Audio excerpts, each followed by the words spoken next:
Let me just start by assuring both you, the viewer, and our YouTube overlords that I don't think this virus is a hoax, and I do think that people should adhere to basic PPE when they're in stores or crowded outdoor areas. It's a pretty simple precaution to take for now, and I think we should do it. However, CNN and other agenda-driven media outlets are ramping up the fear and bringing on these so-called experts that aren't even getting basic facts right. So I think it's perfectly legitimate to criticize their claims. To that point, CNN's Don Lemon brought on Jim Acosta wannabe Jeremy Diamond and Dr. Jonathan Raniere to spread a little fear and misinformation about Trump's plan to reopen the country. The president seems to be saying that it's safe to go to the parks and the beaches.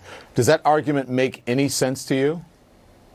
No, and I think in some ways it really betrays the really hundreds of thousands of people in the United States who work in hospitals, and all the nurses in the ICU and the staff everywhere were wearing masks. And we're wearing them to protect each other. And when I walked out onto the streets of D.C. were really filled with people yesterday. I really felt betrayed. I don't know. It seemed like he was playing it up a bit there and putting on a performance. I mean, really, you feel betrayed because people were outside after months of isolation? We were told to flatten the curve. Meanwhile, I keep seeing this news about furloughed medical workers and hospitals that are shutting down. Look, I'm obviously not a doctor or a scientist, but I understand that people have to work to survive and businesses need customers or else they cease to exist. And we're not even talking about that right now. We're just talking about people being outside. Going out to take a walk is a dangerous betrayal of medical workers.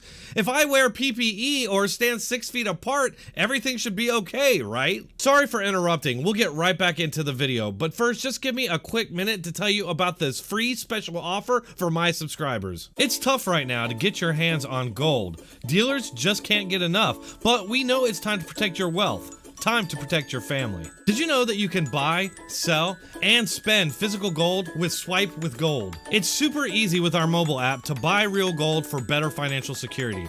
Just visit www.swipewithgold.com and download the app.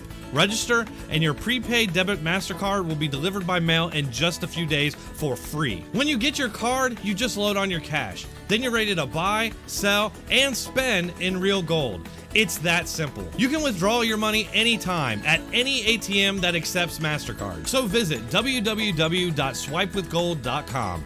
That's www.swipewithgold.com and download the app right now to get your free card and start using real gold as money. Even if people do get it, how many of them are actually going to need hospitalization? If they're under 60, not many. Do we even have a definite number on that, considering how many people are untested or are asymptomatic? Just so we're clear here, I'm not saying that I don't care about the lives of people over 60. I'm simply saying those are the people that should remain locked down. Honestly, after all the fear-mongering about overcrowded hospitals and ventilator shortages that never happened, I think we deserve a little bit more than this fear-mongering hyperbole going into month 3 of isolation. We get it. You hate Trump and you'll do anything to get him out of office. Unfortunately, these people in the media have lied so often and been so brazen about their bias that we have to be skeptical of anything they say. The president continues to try to deflect and distract from the coronavirus story and pointing fingers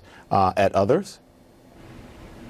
He certainly is done, and this is something that we've seen, of course, the president do repeatedly. He has refused to accept any responsibility for any of the number of failings of the administration's response to the coronavirus crisis from January and into February. And this is exactly what I mean about not being able to trust anything they say. We already know that he stopped travel from Chinese foreign nationals in January, but there were many other actions taken that the media predictably ignored. It's a 24-point list, which I'll link in the description.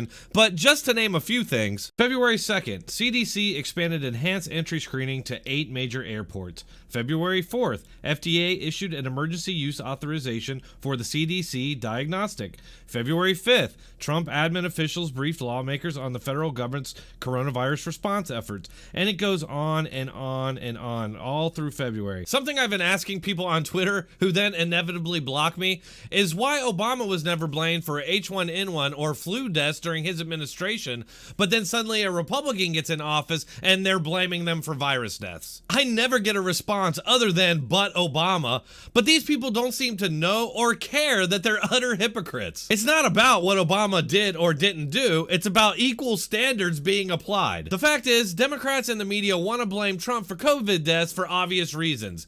They think it'll drive down his support and give them a better chance going into the 2020 election. They're willing to lie and apparently destroy the country's economy to do it. Just to reiterate, in case there's any confusion, I don't think this virus is a hoax. I think the Democrats and the media are taking full advantage of this crisis to push through their agenda. Like they always say, the best lies have an element of truth to them. I find it more than a little odd that all of these people wanted a recession in order to beat Trump, and then an opportunity presents itself.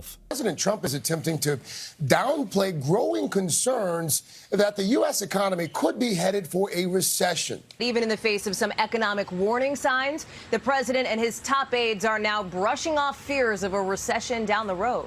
Recession and re-election. President Trump insisting he has no concerns about the economy after that 800-point plunge as his 2020 opponents fire back, saying the president is terrible for business. Questions about the economy that haven't been asked in more than a decade, warning signs that haven't been flashing this bright in more than a decade, and clouds that some analysts say haven't been this dark in a decade. Rana, you look at this and you say it's here.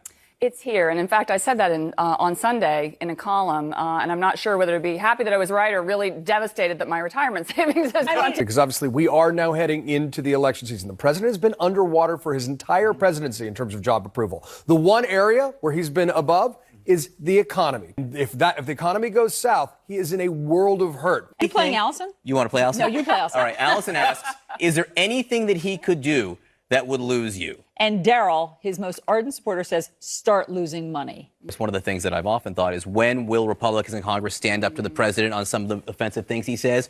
When the economy turns south. Yeah. Maybe the one thing that gets their attention.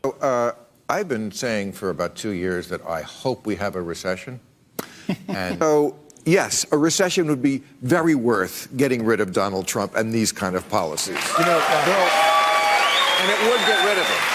Next thing you know, they're all screeching about not letting a good crisis go to waste. That's all for this episode. Please hit that like button, share, and subscribe. It's one of the best ways you can support this channel. If you'd like to further support this channel, you can do so on one of these platforms. You can find all the links in the description or pinned comment. Thanks for watching. Keep coming back.